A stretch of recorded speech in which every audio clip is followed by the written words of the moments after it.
Star news 7 reality check કરતા સોલા વિસ્તારમાં આવેલી લીલાશા વાસણ ભંડાર નામની દુકાનમાં જથ્થાબંધ માત્રામાં લાયસન્સ વગરનું એસિડનું વેચાણ થાય છે। દુકાનના માલિકને જ્યારે પૂછવામાં આવ્યું ત્યારે તેમની પાસે કોઈપણ પ્રકારનું એસિડ જેવા પદાર્થોના વેચાણનું લાયસન્સ હતું નહીં, છતાંય ખુલ્લેઆમ તેનું વેચાણ કરે છે।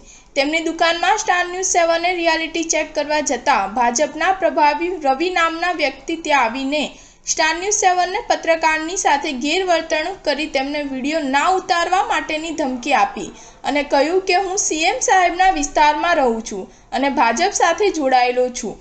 જો તમે આમનો વિડીયો ઉતારશો તો સારું નહીં થાય કહી દાદાગીરી કરતા જોવા મળ્યો છે।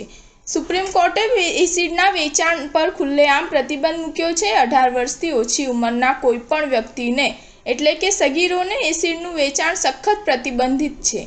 આ ઉપરાંત એસિડ વેચતી વખતે દુકાનદારે દરેક ખરીદનારનું નામ, સરનામું અને ઓળખ કાર્ડ મેળવવું જરૂરી છે।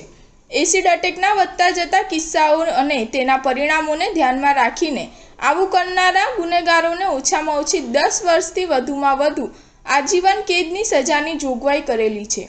પરંતુ સુપ્રીમ કોર્ટનો આદેશ માત્ર કાગળ પર જ લાગે છે, કારણ કે એસિડ હુમલા હજુ પણ પ્રચલિત છે। સુપ્રીમ કોર્ટે રૂપરેખા આપી હતી કે એસિડનું વેચાણ કરતી સંસ્થાઓને આમ કરવા માટે લાયસન્સની જરૂર પડશે અને તે પોઈઝન એક્ટ 1999 હેઠળ નોંધણી કરાવવી પડશે। વધુમાં દુકાનોએ તેમના સ્ટોકનું રજિસ્ટર જાળવવું જરૂરી છે। સ્ટાર ન્યૂઝ 7 હંમેશા સચ્ચાઈની સાથે।